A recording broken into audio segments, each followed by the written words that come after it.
Introduce Pete Murray, and Pete Murray is a friend of mine for many years. We've worked together in various groups, Worthless Words, Tongue Circus.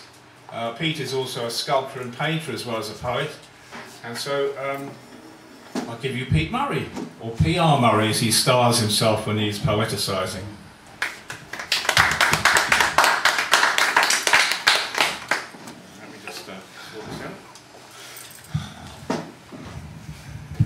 Yeah, the first set, somewhat unintentionally, turned out to deal with some traditional English summer activities. First one is moaning about the weather. Seasons have all gone wrong now, down the tubes and up the spout. We say as we shiver in bus queues in mid-May. There was an heat wave in February. Young buzzard flew in, perched up a fruit tree in a North London suburb and sat mewing for a mate to make a nest together. God knows what it thought it was going to eat. But the crows that run the sky round here chased the young buzzard away. Perhaps that annoyed God, because he, she, both, neither, or it or several, has been pissing on England ever since. Or at least since the government officially announced that there was a drought. He, she, both, either, several or it, has been pissing here almost daily. Takes a break now and then from pissing on England, and maybe goes off to drink some more ambrosia or eat a samosa, I suppose. Then when it stops, I scan the sky, looking for knife-winged screaming riders up on the cloud road. This is the time they should get here from Africa. No sight of them so far, but last night, as another southern gale blew in, I thought I heard swift screaming high up in the dark, but I might have been dreaming. I checked the sky again, day after day, but it's a week till I was sure that I had seen what I wanted to see. 6 swifts slicing wide, long blue skies with black samurai wings, but many, not many, but at least enough, had managed to come back home again. And this is a journey I recently undertook. It's called Eurostar. He crawled like a caterpillar with less flexibility and fewer legs. Then one day at the beginning of June, he found a hole in the island where he had been born. He crawled into this hole with many others too, who had also learned of the opportunity of warmth and safety that it offered. In that hole he became a worm within a worm, and he slept as though he was a chrysalis, as the outer worm wormed and wound its way beneath seas and over lands until something or someone tapped on the carapace of his chrysalis, and he woke and emerged into greyish daylight. But he was sad to find he did not have the power of flight. He had no iridescent and flickering multicoloured wings. In overcast, grey, stained concrete fat, he was now more like a maggot than ever as he sat, just another fat Englishman on South Brussels railway station where nothing ever sprouted.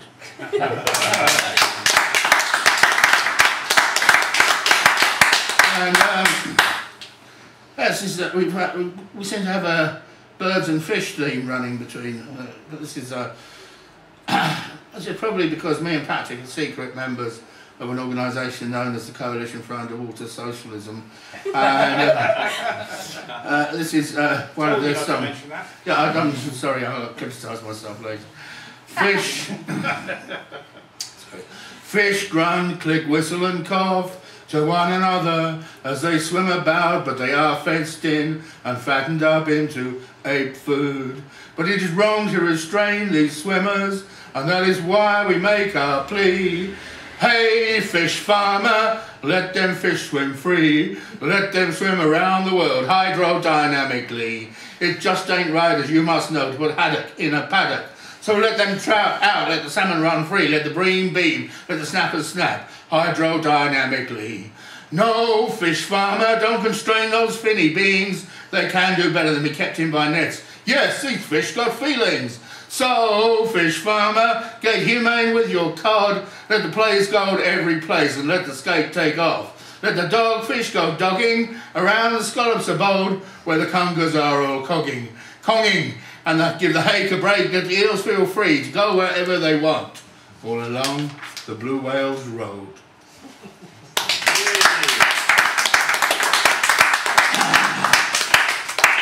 I now transform myself into a bird which once escaped from London Zoo. I am an eagle, I live in a zoo, don't like it much, neither would you. I sat on my perch, I glared down at crowds, I dived in my mind between dreamed clouds.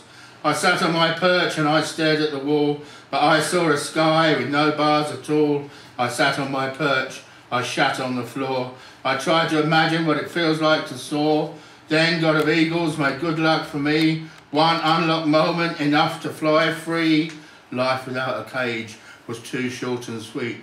Wide London sky, killed dogs to eat. I sat in my tree, didn't know what to feel, kept dreaming of bars and regular meals.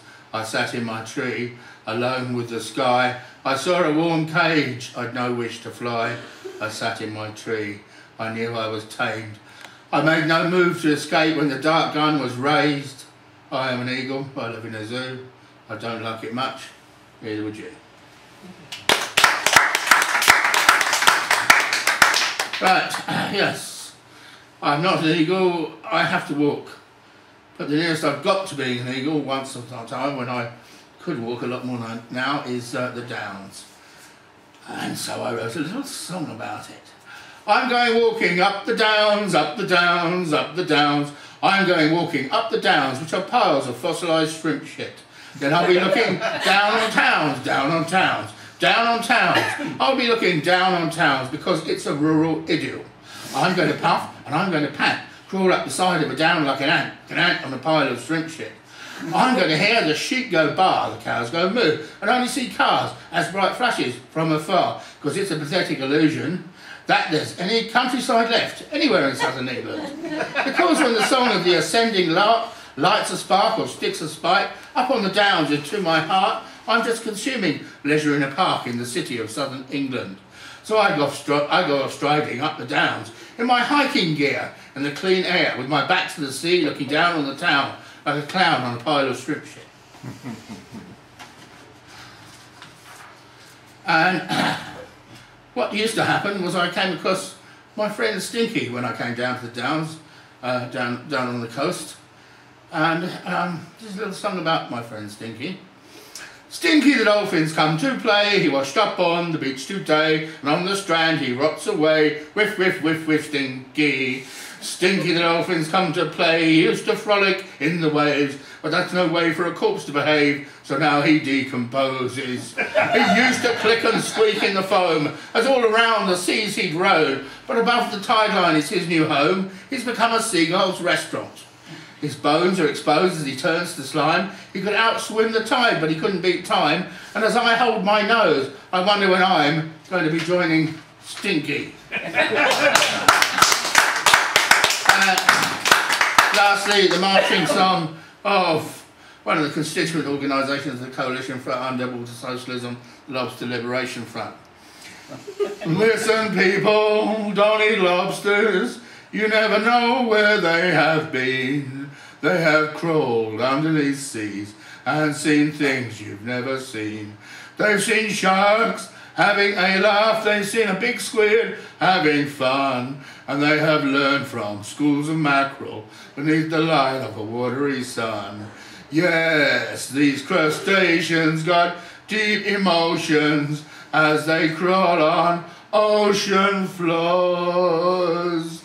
Lobsters have codes, lobsters transmit, lobsters kiss with their strong sharp claws. So now people, don't eat real lobsters, just feast your eyes on the plastic lobsters hanging from the Tudor beam, and let the real ones live contented, seeing things that you've never seen. Yeah.